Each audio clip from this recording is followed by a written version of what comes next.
Welcome to another edition of Inspired Stories, where leaders share their experiences so we can learn from their successes, how they've overcome adversity, and explore current challenges they're facing. Welcome to another edition of the Inspired Stories podcast, where leaders share their experiences so we can learn from their successes and be inspired by how they've overcome adversity. My name is Anthony Codispoti, and today's guest is Peggy Richards, the West Coast Managing Director of Athena Finance and Accounting, an award-winning women-owned firm with a presence in 30 states that has been providing over 20 years of successful staffing solutions. They blend the scale of a national powerhouse with the personalized touch of a boutique agency. They do things differently at Athena. While many other staffing firms are bogged down by excessive layers of infrastructure and management, Athena cuts the red tape with a flat organization that prioritizes efficiency and direct communication.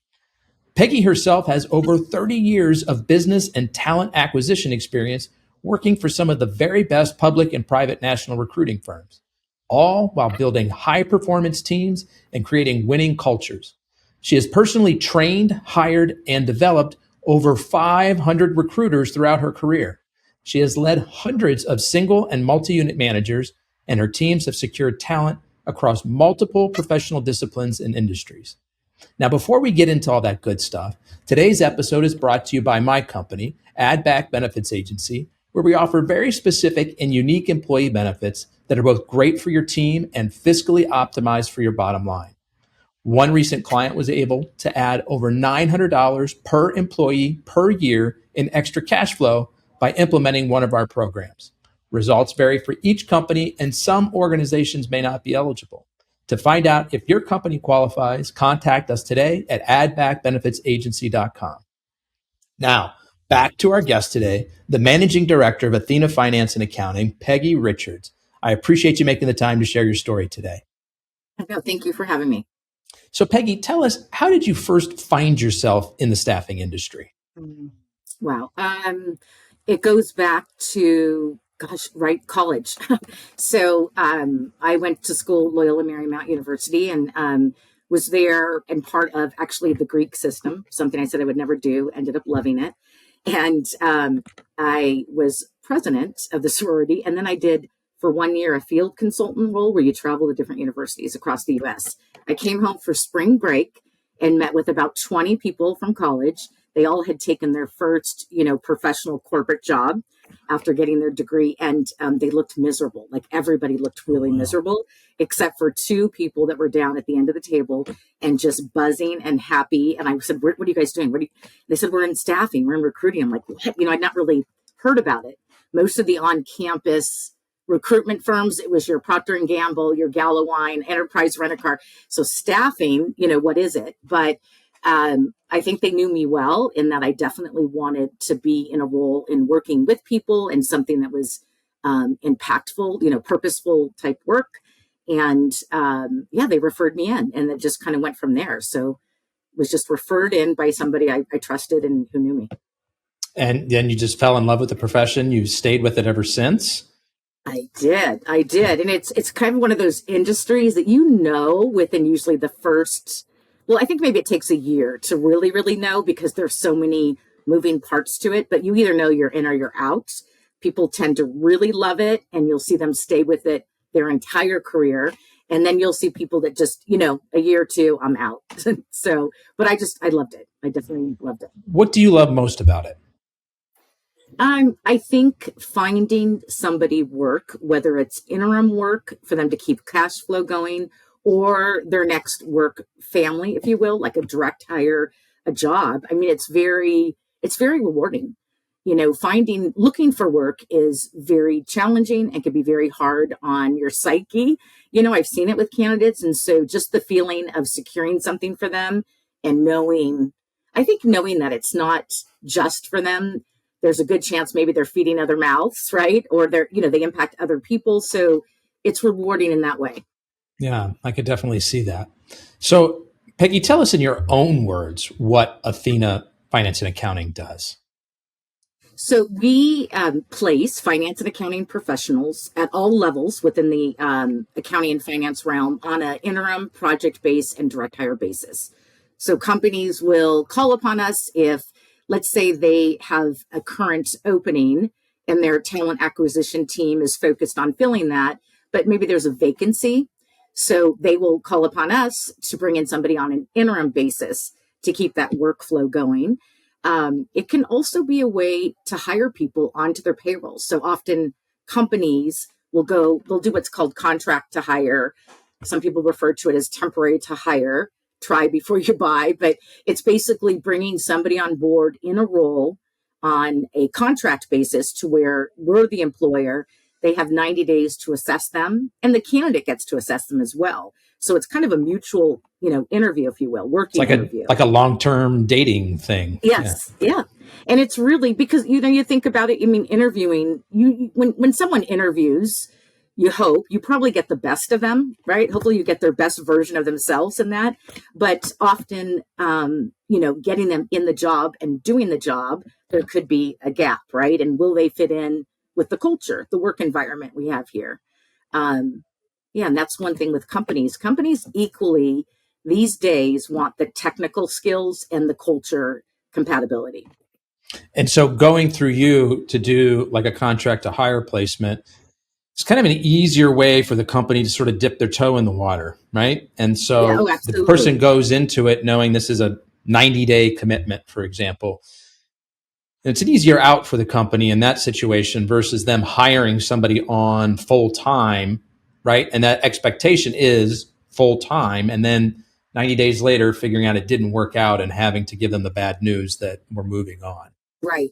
And when they go contract to hire, it's just one phone call to us. So we take care of that for them. So, there's really, there's no risk or liability for them as an employer. It's really them just evaluating the work and the culture fit. And again, just one phone call and then we handle that for them. So it works well. What's behind the thought process of focusing specifically on the accounting and finance industry?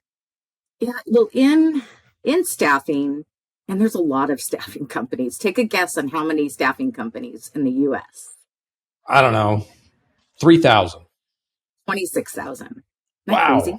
Okay. So I know. So 26,000. So when you go into recruiting, the best way really is to niche, go in with some extra expertise and do kind of a niche focus. So whether it's finance and accounting, IT, marketing, human resources, being a niche player typically it's just better. It's just, I don't know, more success being in the niche. But accounting and finance in particular has been over at least my career. And I've been through a few, recessions and things, but it's considered the pretty steady Eddie niche in professional staffing, where like IT, for example, we've seen so much flux. IT's had a rough year last year, this year. But accounting and finance stays pretty steady. So it's a steady niche. Yeah. Right. We've seen lots of big tech companies with extensive rounds of layoffs in the last couple of years as they're trying to trim costs. But accounting and finance, you're always going to need that function. You're always going to need those roles. That's not going away. And so I could see that. And it reminds me of one of the favorite sayings an old mentor used to mention to me, which is riches and niches. Right. Yeah, so you get to specialize and focus on something. You get to know who sort of the players are, what the lingo is, what the skill sets are, the trainings that you're looking for. You're not having to kind of reinvent the wheel and educating yourself and your recruiters on what to look for. It's part of the vocabulary. Right. Exactly.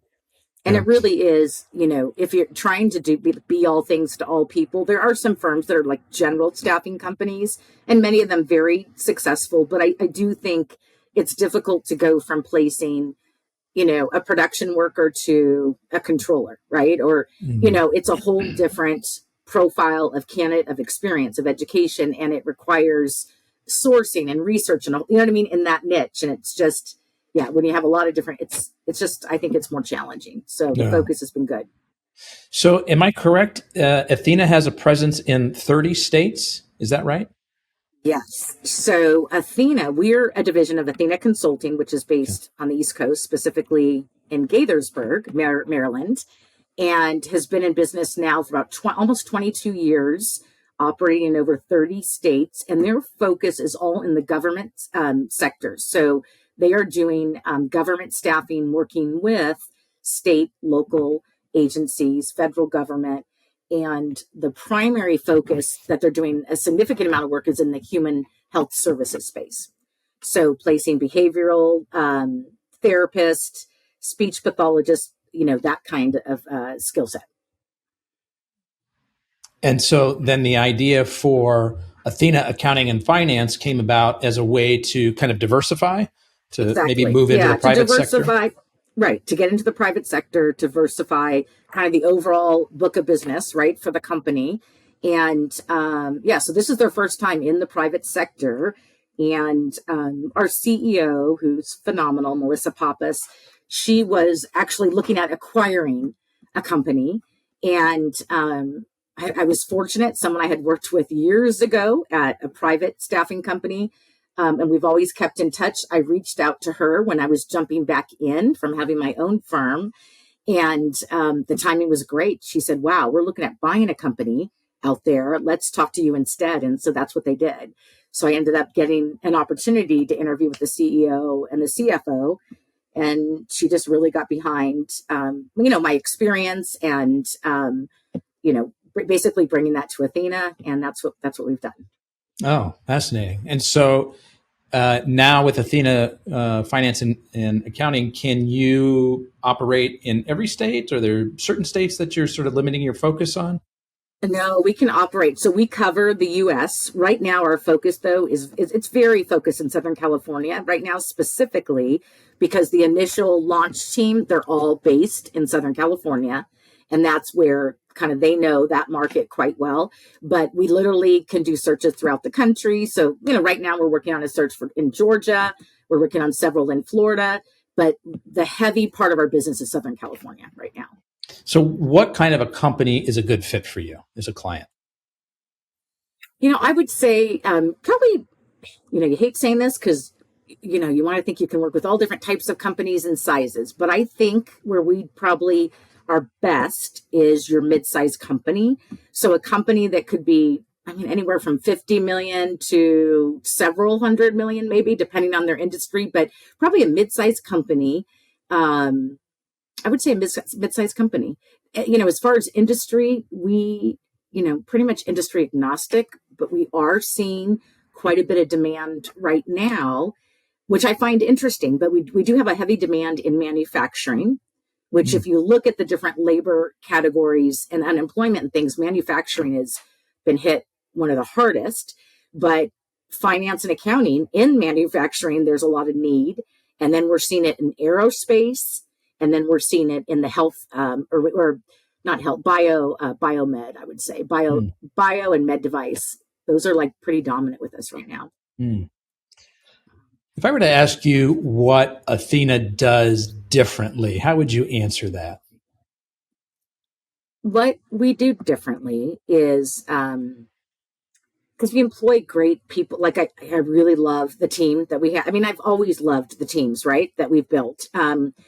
And so we have, I think, phenomenal people, but it's what we allow those people to do. So if you talk to anybody at any staffing company, they're all going to have great people, right? There's, hopefully. So you hope that they have really good people, but I think it's the environment that's created that allows them to really, really perform. So the key difference here is we're more outcome focused than KPI focused. So many staffing companies, their operating business model is really driving very high levels of activity. It's typical between 100 and 150 connects on the phone a week with prospective clients and buyers, 10 to 12 in-person client meetings, it's a heavy week. And what I found in my experience in working for companies that were focused on activity is that the activity became the name of the game versus the outcome, if that makes sense. So people were more focused on hitting their activity numbers for the week. How many people did I call? How many meetings did I have? Instead of the ultimate goal. Yeah. And I really always struggled with that. I always had, because I thought, my God, what are they doing? And then you run into issues. It's human nature. You'll get people starting to put stuff in, and maybe they didn't really even do it because they're trying to hit a certain amount of numbers. So I think the behaviors that it can ensue, because it's just focused. I'm not saying it's the wrong thing. You need activity to get outcomes. But when you hire a team whose average tenure is 16 years, they already know what they're doing. I don't have to tell them how many people they need to interview to find 3, strong candidates to submit. So they already know what they have to do. And the quality of their conversations, they're at just such a higher level. They don't have to do as many calls and connects to get the same outcome as perhaps a new recruiter at a large public staffing company right out of college that basically is, they're teaching them the business through driving high levels of activity. So I think that's a key difference. We're focused on outcome, not activity. And so I feel like we're very intentional with our clients and candidates, very present, and we are able to really customize solutions based, on their scenario. So I would say that's a key difference. And then I think the other would be Athena was remote from its inception. And that is very contrary to staffing companies throughout the U.S. I mean, they were all on site, all probably 26,000 of them, on site in an office building. And in a lot of staffing companies, not really that comfortable, putting people out remote. That was always met with resistance if we ever needed to do it, maybe for a certain employee for a period of time in their life. Hey, can they, it was just always very difficult. It's like they just didn't trust people or something. But COVID, really made everybody go remote for the most part. Some companies have now gone back on site, but Athena kind of had that remote model completely down and wired well before COVID. And so that's actually has been a huge advantage, because I'm pretty tapped into the marketplace and competitors. And what I'm hearing is a lot of the competitors struggling now that have gone fully remote due to COVID, really struggling with having their people be remote and really the trust factor. And so they're driving high levels of activity, lots of checks and balances to where people are now unhappy, feeling they're being micromanaged, and no adult wants to be micromanaged. So the thing that we do well with the remote is our engagement of our internal staff. So the company has like 2 huddles. We have like a town hall once a month. And then we do a fun huddle that's completely social, and it's ran by a different member of the company. And it could be like, sharing your favorite holiday tradition. It's always a different topic, but I don't know. They just do a lot to keep people very engaged and feeling part of a company. You feel like you're a part of something. So I think we do that really well. And those huddles are done like on a Zoom call, kind of like this, huh? Yeah, we do it in a Teams call. It's the entire company. You see everybody's face. The CEO kicks it off. We hear from the CFO. The company town hall huddle, our CEO believes that she wants the team to be comfortable. If a relative, a friend says, hey, how's Athena? She wants us to be able to answer and say, here's how we're doing. So we're really pretty open book, with that. And so the CFO presents big picture. We hear from the government operations team. And then I present on the accounting and finance. And then we just launched a human resources division doing exactly what we're doing, but all HR focused. So, and then they present. So that's kind of on the business town hall. And then we have that fun one, which is just always something different and fun. So it's good. So if I'm hearing you right, Peggy, I think one of the advantages for Athena, especially in the last several years, has been that Athena started as remote, right? So the expectations, the culture, the metrics that you're measuring were all geared towards this remote environment, with the understanding that nobody likes to be micromanaged. So we're not going to track how many phone calls you supposedly made today. What we want to see is, how many people were you able to place, right? Right. And you're not going through the back and forth challenges of having to teach a group of people that have been in office for years to suddenly learn how to work remotely in a trustworthy way. And then subsequently the snap back to trying to pull people back into office and dealing with the backlash that a lot of other companies are getting for doing that. You've always been remote. The expectations, the goals, the metrics were in place to support that. And so COVID certainly brought turbulence to your company, I'm sure, but you didn't have to go through all that sort of back and forth and relearning how to do some of the basic things. Right. Correct. Yeah. And so in terms of what those differences look like for the customer, I think we were talking a little bit more about how you do things differently, sort of behind the scenes with your team. What differences might a customer notice in terms of how Athena operates? And that's a great question. I think, one of the differences for sure, like we're definitely focused on the client experience. And even before we begin working with the clients, we do quite a bit of research to make sure that we're going after companies that are strong, led well, have strong cultures, et cetera. So we try to really select companies more than we're not going to just work with anybody. We want to feel good about where we're sending somebody. And so I think the experience though for them is it's pretty, they do very little on their end. So one of our corporate values is making our clients' life easier. And so what we do when we get a search, or let's say it's a contract to hire, what have you, we basically lay out the process with the client on the front end. So we're not sending them a bunch of resumes, which is what a lot of staffing companies will do. They'll take what's called, a job order. They'll take all the details and then they'll start sending submittals, resumes, probably with a little profile written up. So we're not doing that at all. What we're doing is we get them to identify a date where they can do the first round of interviews. And then if there's a second and final, however that looks, and then we talk to them the day before. We go over the 3 people we're sending them, and they meet with those 3. They come down to their final, and that's it. So they're just really letting us do the whole thing. Because sending resumes, we're just not about that. It's like, I'm not for it. A lot of staffing companies do it, and that's truly what they're hiring us to do. So sending a client a bunch of resumes and having to go through the resume, you know what I mean? That's what we do. So we just button up the process. It's shorter process from the initial, like taking in, we call it an intake call with the client that we do in person or on Teams. And we always have the recruiter on that call. So they're hearing firsthand from the client, not just what's on the job description, but more importantly, what's not on it, right? And what a candidate needs to have to be successful in their company in that department. But it's just a shorter process. I would say it's a shorter process and it's very customized.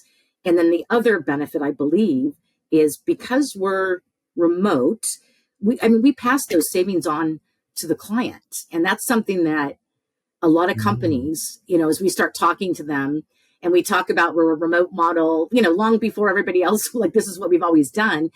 And we pass on those savings to the client. They'll see it in our pricing. Our pricing is not, we were not the lowest. We are definitely not the most expensive. I think they see us as very fair pricing. We do not get pushback. We just don't. And I think it's because it's fair. And so I think that's something that in the industry, you haven't seen other staffing companies, at least from clients I'm talking to, that have adjusted their rates. Their rates have only gone up. And, they can point to inflation and different things, but I challenge that by saying, really, you're 100% remote. You used to have 250 physical A-class buildings you were in, you know what I mean? Across the country, you're no longer. Like that's huge capital expense. And so, yeah, we proudly say, hey, we pass that on to you, client. So we do that as well. That wasn't even something I was thinking about. The benefit of the remote model is you're not paying for expensive rent and Right. the upkeep of that space. So that's a significant cost savings. It is. And I think people don't look at that enough. It's funny. I was talking to a client the other day and I happened to mention it. And then they mentioned a huge competitor and said, oh, I need to ask them next time I talk to them. I'm like, you should, because they're pricing significantly higher than ours. And I think but they also too, and this is difference with our model is a lot of those companies still have really a lot of infrastructure layers of management, which I also have found in my career you don't really need. And often what the staffing company will do is they'll take a great recruiter or a great salesperson, and then they put them in that leadership role. but they often lose, their number one salesperson or recruiter and get an okay manager, but I think that, wait, I just lost my train of thought as I was talking about that. The layers too with our model. So we're flat. We're really flat. Yeah. So in other companies, I might have been 3 or 4 levels removed from the recruiters and sales people. And here, not. It's me and them. And so it's me and the team, and it's great. And so we're very strategic. Like every transaction, every client, we're getting very strategizing, trying to customize something, make it work for them, and also really working hard to create a different and better experience than they're having with other firms. Well, that's something else that is offering a higher degree of cost efficiency as well by taking out those different layers of structure and management. Yes. Yeah. And we also too, like with AI, we are doing a great job. The remote model, right? So no overhead, 0 overhead. We have a corporate office, but it's not huge. And so we have a remote model, and then we leverage AI tools, both for sales and recruiting, where it makes sense. And then also we have an offshore team. And this was something that when I was first interviewing with Athena, I was really, really intrigued by, because I always wanted to kind of look at that offshore. How can you leverage offshore? Right? And so they've done it. And they've had 0 turnover in the last 3 years with an offshore team, which is unheard of. And it's because they also do a great job of integrating them into our culture. So those individuals, they're on our huddle, our team, company town hall and huddle. And so they've done a great job with that. So we have somebody who's offshore. I only have one for my team offshore. Everybody else is here. But it does help. We've got the woman that we have working with us is from Colombia, and she's been placing people in finance and accounting for 10 years.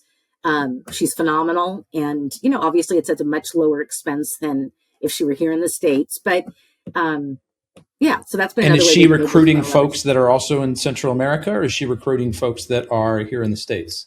She's 100% recruiting in the States. Okay. Mm-hmm. Yeah. Yep. And doing really well. And it's been good. I want to come back to the AI component, but I wanted to give voice to something else that you were saying a few minutes ago. You don't send your clients a stack of resumes. Mm-hmm. You whittle that down for them to, here's the top 3. And I don't have a lot of experience working in staffing agencies. I did work with a recruiter several years ago for one of my other businesses. And one of the things that was so refreshing about working with this gentleman was he followed exactly the same model.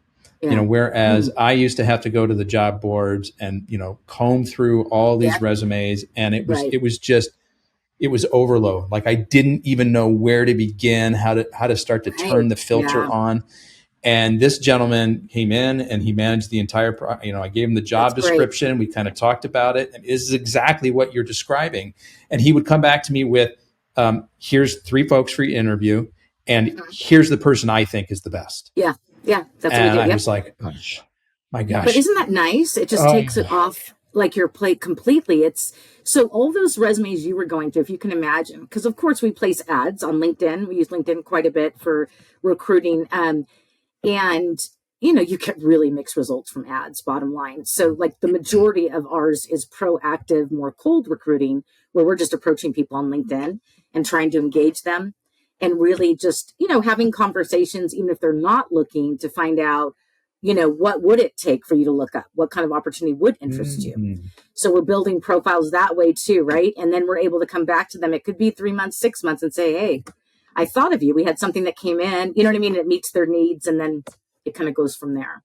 Interesting. So your approach to recruiting is not just placing ads, but sort of going out and tapping people on the shoulder that are maybe not looking for a job. Oh, yeah. And that's in particular with our direct hire practice and retained search companies. And I feel the same way. I don't want somebody that I could find. You kind of want somebody who's not out there in the market responding to ads, right? Their resume is not all over the place. And some of the best people to recruit are people that are, heads down, happy, successful. Those are the people companies want. So we try to engage them very softly, up front, and just build relationships with them. And that's been helpful too. Seems like that would be a much more time consuming process rather than just running ads and seeing what comes back to you. But it also seems like it would lead to a much higher caliber pool of candidates. It does. It does. It makes a big difference. And then referrals. So we do a bonus referral program. We get, great people know great people. And so we pay $1,000 for candidates that are placed that were referred to us, which is pretty strong. You'll usually see bonuses of $250, $500. So we just did a little bit more. But referrals have also been a good source of strong candidates. So let's go back to AI, because different people view AI differently. Some people see it as an amazing tool, opportunity for efficiencies, and other people see it as a threat to their job security. How do you think about it? How does Athena think about it? With recruiting, so far it's only helped us go faster. I think that I think it's going to continue to play a role. I think it'll continue to play a greater and greater role, but it's not going to replace the recruiter. You still need your live human person, right, to assess somebody. You can't really, you need a person to assess somebody in terms of their EQ, their leadership ability, all those like intangible skills. So it's not going to, I don't think it's going to take the industry away. You know what I mean? It's almost like when offshore recruiting became big, I don't know, 15 years ago. It started maybe 20 years ago. I don't even know. Everybody thought, oh my gosh, just like they did when Monster, the job board, came out. I remember the industry was super scared when Career Builder, Monster, all those, and those only became aids for us. It just helped us do our job. So far it's helping our job. So there's we have different, for business development, we use Apollo, which is an app that sits on top of LinkedIn. And so we're able to, we can look somebody up just with a click, and they're able to give us a lot more information on them and even the org chart of the company and things. So we'll use that, and that's AI, and that's been working great. On the candidate side, the only thing really using AI on the candidate side will be when we do create job ads, we'll use AI for sure. It's easier, it's just quicker. They do a better job probably than I could write an ad, or a team. So we'll do it for writing ads. And then if we're interviewing candidates in a very particular niche within a niche in finance, and maybe it's something we haven't had a lot of experience on, we'll go into AI to get the questions. Say, hey, what should I be asking this person to see, so we can use it for that as well. So it's really, so far it's just been helping us do our job better and quicker. Hopefully and sorry if I missed this, but are you also using any AI tools to help you sort of filter through the resumes that you're getting? We do. Well, we do the majority of our recruiting that we do is LinkedIn. And so LinkedIn has AI built within their system. So we are able to use different filters to really narrow down who we want, and even filters to say, I want them to have this, but not this, and you could get it as specific as you want. And then it will actually, you work within a project within LinkedIn, it'll even tell you, hey, these are our recommended matches. These are people that are open to work, because you can put an open to work banner on your LinkedIn, so that's pretty much how it's used on LinkedIn. And they constantly are adding and making that even better. Oh, fascinating. And so that is sort of the version of AI that you're using through LinkedIn when you're reaching out to somebody who's not searching. But what about like when you run an ad and you're getting resumes back from folks? Is that still all like a manual review process, or is there some tools that help speed that up? No, it's still manual review. It would be still manual review. But what we try to do when you do the ads and things, we do get pretty micro with the words to get it as specific as possible. But no, often you're still going through a fair amount of people. Okay. Yeah. Because there's also people who, and we'll see this a lot in finance and accounting. They have terrific backgrounds, great education, but they don't know how to write a resume. Or they've never really had to. A lot of great people get referred into companies. I just always get referred. They use my LinkedIn profile.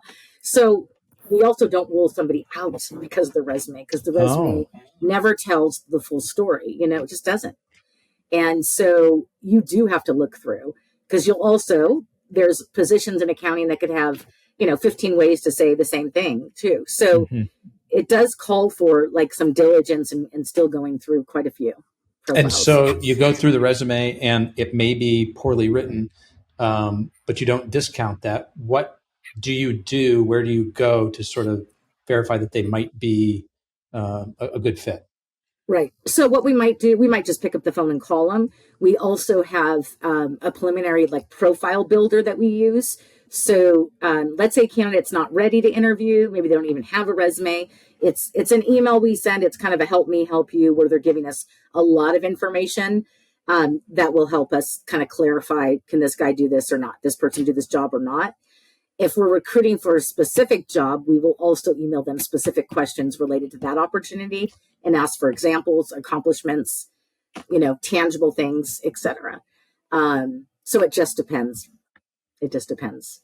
Peggy, what is the biggest mistake that you see companies make when hiring?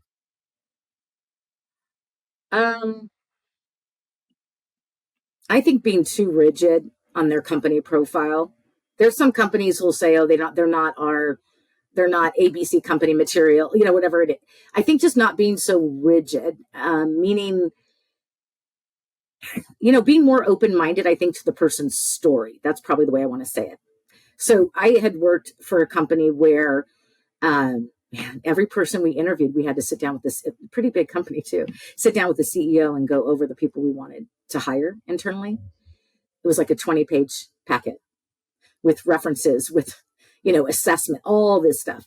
And that was a good experience for me because that company really wanted only so many jobs within so many years. They also kind of had they wanted to see someone graduate from an undergrad in no more than 5 years. And so I would say, and I don't agree with that. And I didn't agree with it all the time. So I was kind of the one who would come and say, hey, so they actually took 8 years to graduate. But let me tell you their story. They were taking care of a sick parent and they were working full time I would rather have someone who's got a story of grit and perseverance and, you know what I mean? So I think the biggest mistake they can make is just kind of going off their profile and resume and not going deeper into find out their story, find out who they are as a person. Well, that's probably a bit easier for the company, right? Because they're like, well, if we put some of these filters in place, this is a good way to reduce the number of candidates that we have to review. But by engaging Athena, then you guys are taking that busy work off their plates and saying, hey, let's not be so rigid here. We'll do the additional digging and research to find out if this person is worth taking to the next step. Yeah. Yes.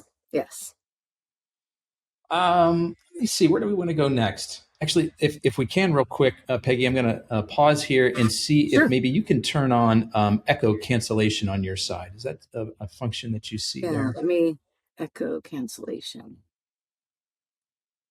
On the speaker, maybe. I'm not. Where would I find that? I'm seeing it in a sidebar.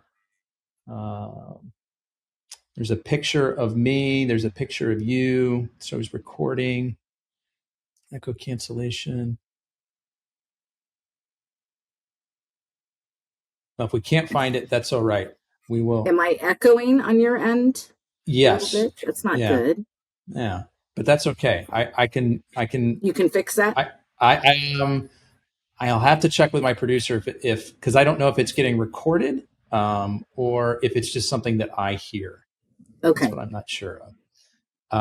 But we'll sort of cut this part out. We're at about the 51-minute mark, so this one doesn't have to make the final edit.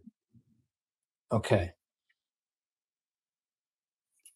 Let's see. Peggy, what is maybe a serious challenge that you've had to overcome either in your professional or your personal life? And what are some lessons that you learned coming through the other side?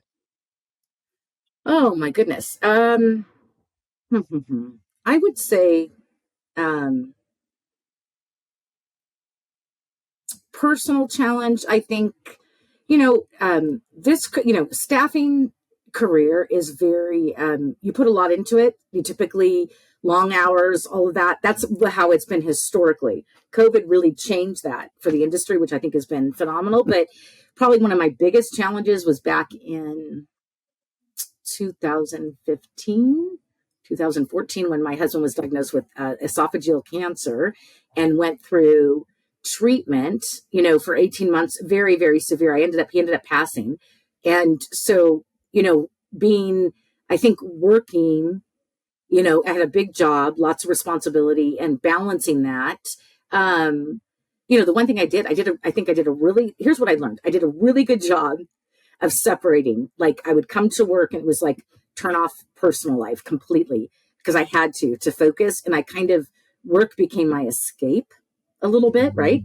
So kind of poured myself into my work, and just decided I was really not going to talk about it much or bring people into. I just wanted to keep it separate.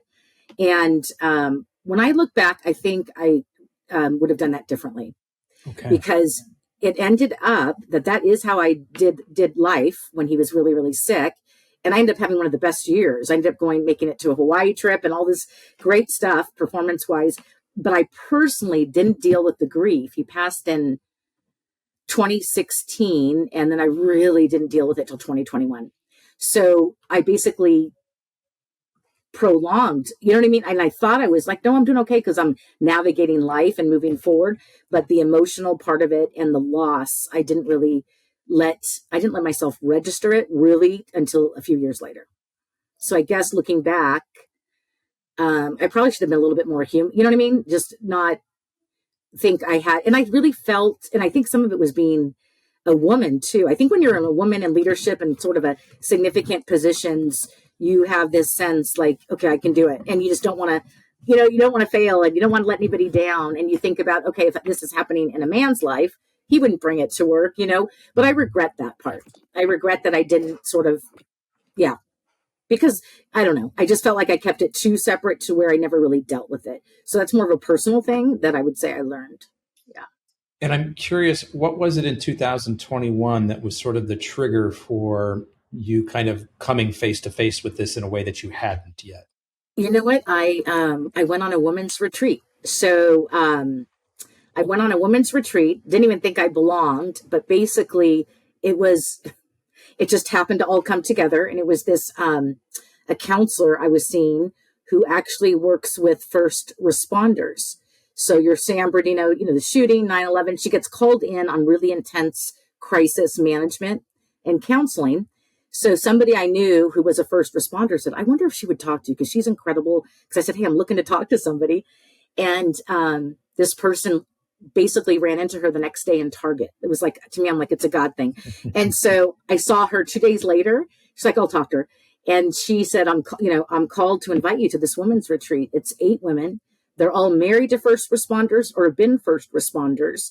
She goes, but I think you'll fit in fine because you've kind of been a first responder in your life and many things. And so, yeah, I went. And it was a weekend of 4 therapists, 8 people. They say it's like a year of therapy in 4 days. And we did probably the most impactful was equestrian with horses therapy. Okay. So they did some horse type therapy. Horses can really sense your emotions, like even more so than dolphins. So we did some cool stuff with that, but it was mostly just group things and talking, and it was therapy. It was group therapy pretty much. And I feel like that was a huge turning point because it was this comfortable space for a weekend where I could really just let it go. Like I could, you know what I mean? And I could accept what happened and allow myself to feel that pain. So that was key. That retreat was key for me. This was a place that you could just open up and finally let the emotions come to the surface, where you have been sort of tamping this all down. I got this. I'm busy. I'm successful. I'm focusing on my career. I'm good. Right. It's happened. It's in the past. But now you're like, oh, actually, I need for this to come out. Yeah. And I didn't realize it. Like literally they brought in like an energy healer, and not that I would have even looked into that. I don't know in the past, but I was like, wow. And have you ever done energy healing or anything like that? Mm-hmm. He literally, so he was doing his work and, there's music in the background, but he put his hand and he said, I'm not touching, I'm putting my hand over your heart. And when he did it, I remember just feeling like I could barely breathe. Like it was really like, and he said, you have such a heavy heart. And he did something weird to my back, and the motion, I just cried like a baby for probably 3 hours, no lie. So I don't know what he released. He said it was some sort of whatever they had to release. I don't know. So, I mean, it it was an awesome experience. It was great. What did your trajectory look like after that women's retreat? Um, well, let's rewind. So before the retreat in 2020, which was also, I think, a turning point in my career, when COVID hit, and I was working for a really large, great privately held staffing company, and my region was doing very, very well. COVID hit, and the business overnight, seemed to drop within, no lie, probably 2.5, 3 weeks. Business dropped like almost 50% for the company. And man, it was just, you were going from having all these offices to first getting your internal staff mobile, working out of their home, and then all your candidates see about working, clients panicking. So the first thing they do is get rid of their variable expense. Any contractors get, you know what I mean? They're trying to navigate things. So it was crazy. And we did 2 rounds of layoffs. And I never thought I would get laid off from there because my region was, you know what I mean? I'm like, oh, and I got laid off. And it was really, they eliminated my position and the 2 others across the country and rolled it into the person above us. So it was a business decision, but that was really, really tough because here it was COVID, navigating COVID. I got laid off. Nobody's hiring in the industry. And then on top of it, a personal challenge was my son. My late husband died in my son's arms. He was trying to revive him. So my son went down a very scary, dark path for a period of a few years. So I had gotten laid off. And then I think 2 weeks later, I ended up doing an intervention and he went in and got help. And he's like 4.5 years sober and doing phenomenal. But there was a lot going on at that time, where you just, it was heavy. But so those were pretty, pivotal times, but also just knowing you can kind of get through anything. So I ended up just starting my own firm with somebody that I'd worked with in the past and thought I'm just going to hang out here till I figure out, let the dust settle in the business and staffing. And it just worked out. So I just did direct hire, placing people across the country. It was fun for the first year. And then I didn't like it. It felt very isolating. Like I was this sole proprietor. It just wasn't enough. Not enough people interaction, not building enough. And that's why I'm like, I'm going to get back in. And it just worked out with Athena. Yeah. And so, wow. Yeah, there was a lot more going on there. Yeah. And so after this women's retreat, what did you notice? How did things change? Was there still a lot of emotional release and healing to be done? Did you feel like a giant weight? Yeah, it took a while. I think it was even after that, probably some healing and things. And I think I just felt like I could really breathe and be more present personally in my life too. So like with my boys and you know what I mean? I think it was just good. I needed a reset and I needed a place where I could let that go, Yeah. I'm curious to hear it from you because you would have a special perspective on this. I talked to a lot of business leaders who, describe what's still a very tight labor market. And so they have trouble recruiting folks. They have trouble holding on to the good folks that they have. What advice would you give to employers? What is the single biggest thing that they can do to improve their recruiting or to improve their retention of the good folks that they have? Yeah. It's probably not a single thing. I think it's probably a few things. I think, to start, I think employers, and I think it's happening more and more, but they really need to think about their employer brand, kind of what's the face of the company outward, that candidates might know of and how are they promoting the company. So I think having a positive employer brand that's going to attract people is always helpful. But then even just starting from, when the candidate is hired, being super clear about expectations, having a structured onboarding program that orientates them to not just their role, but the different companies, and departments within an organization. And I think mixing in there, getting to know them. Companies need to do more of that because the reality is, and some people will say it's the earlier generations, but everybody wants to know you care, right? I mean, so I think getting to know the person makes a difference. And people don't want to be a number. They don't want to be, a butt in the seat. So, you want to, so I think it's getting to know them is probably the biggest advice I could give. What do you see as the biggest reason why an employee chooses to change jobs? What we see, there could be lots of reasons, right? It could be culture, something significant could be happening at the company. But the primary reason, the majority of the time, it's not the company they're leaving their manager. It's usually leadership, straight up. I mean, they may really like the people that maybe are above or the manager reports to. But if they don't like whoever's impacting them the most, day to day, and if they don't respect them or feel like they can learn from them, or if that person's not reliable, any of those issues will be reason. That is the biggest reason. The second biggest reason would usually be career advancement. And then money is probably the last. Money's not as high up as you would think. Yeah, that is surprising. Yeah. Let me shift gears here, Peggy, and curious to hear maybe a fun or interesting fact about you that most people wouldn't know. Oh my gosh, a fun or interesting fact. I have a huge family. I'm one of 6 kids. I've got, I think, how many? I don't know, 20 nieces and nephews, which are awesome, which I love. I love big families, right? Yeah. I also started a 501c for women and a nonprofit. Yeah. So it's a business network. And I don't know if you're familiar with Servite High School. Have you heard of Servite? Mm-mm. It's an all boys Catholic school out here in Orange County in Anaheim. Okay. My late husband had gone, my boys. Anyways, it's a school that has a leadership program that's known across the country. It's a formation program where they form young men. They're trying to form them into men, basically. But through the years, my boys going there, I was involved in different things, right? I was on president of the board, different activities and things, fundraisers, would meet these incredible women that I was so impressed with, but we never talked about our work, like what we did for a living. I always say it's like a Catholic guilt thing or something. I don't know, but I didn't. We would focus on the event. We'd focus on our kids.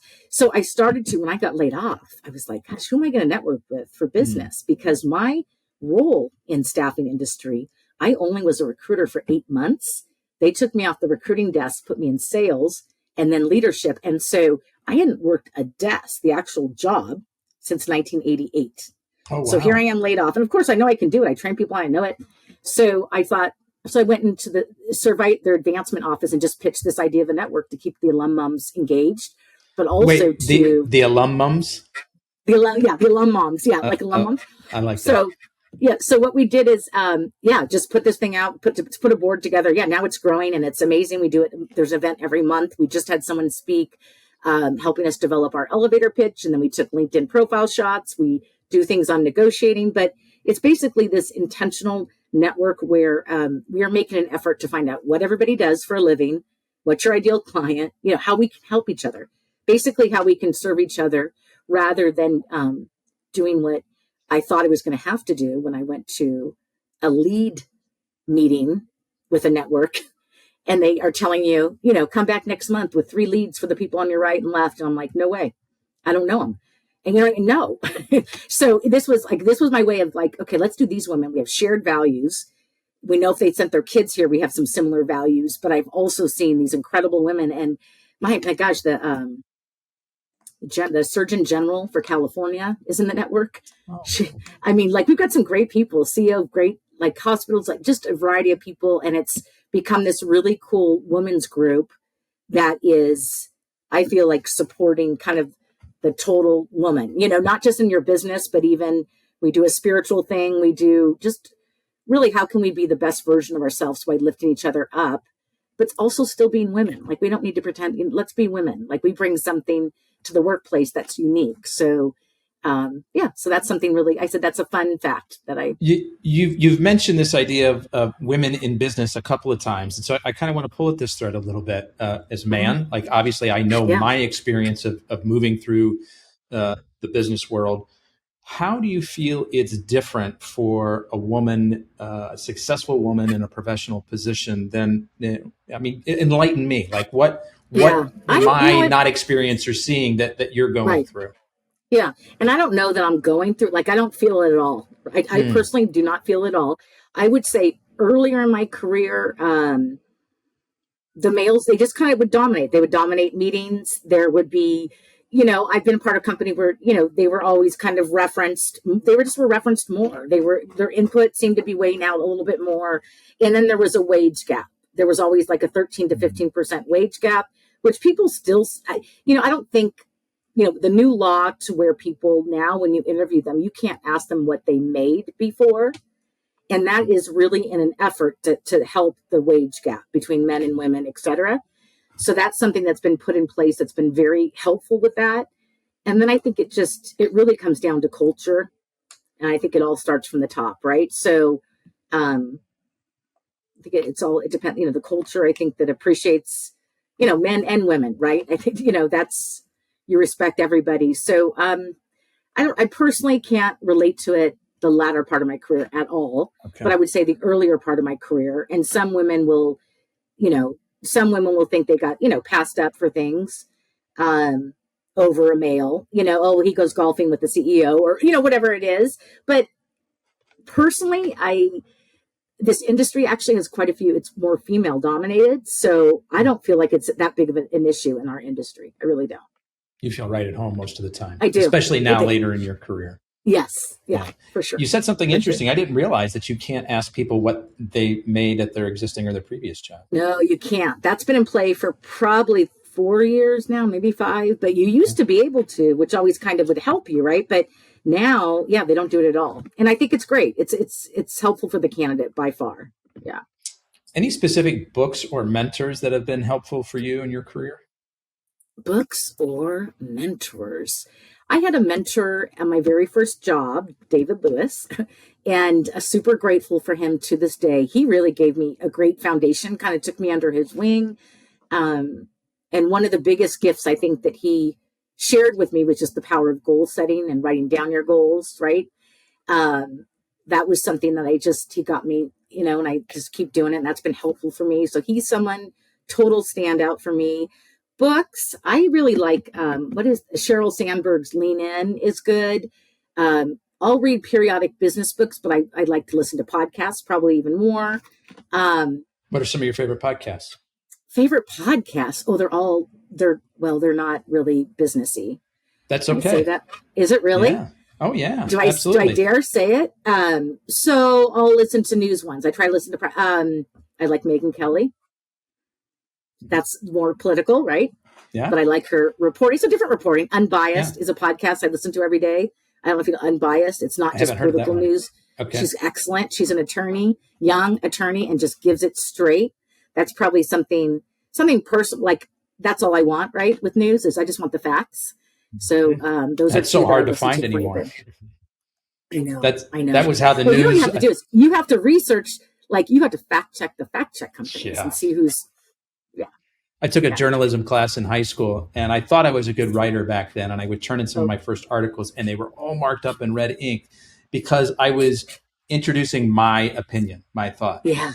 And it's like, you can't do that. If you want to, introduce a point of view, you have to get an outside party that you can quote. Like that's what journalism used to be. And it's wildly different now. Yeah.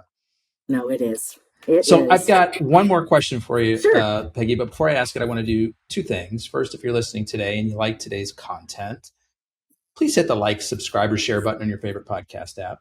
Also, I want to let people know the best way to get in touch with you, Peggy. What would that be? You know what? I have a really long email. I would say, honestly, the best way is probably a cell phone, believe it or not. Text me is the very best way. So should I give my number? If you're comfortable with it.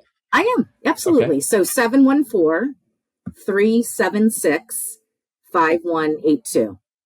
And we can also point people to the website, which is Athena. Oh, that would be great. It's Athena financeandaccounting.com. Mm-hmm. Yeah.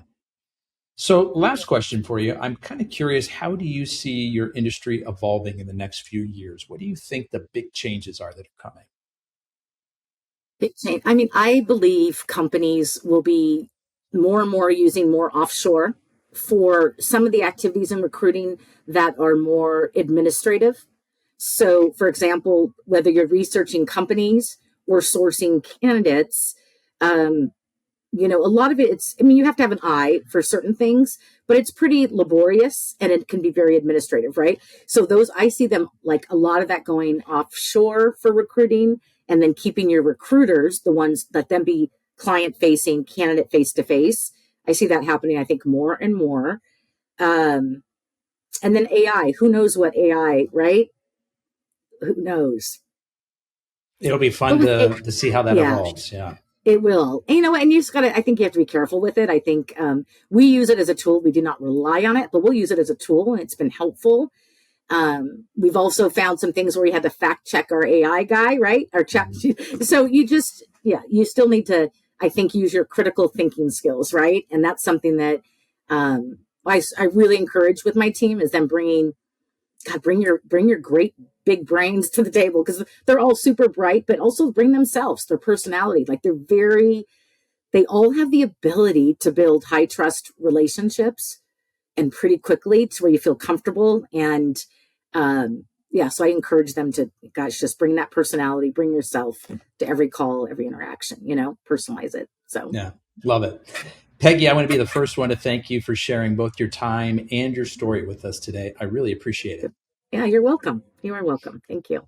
Folks, that's a wrap on another episode of the Inspired Stories podcast. Thanks for learning with us today.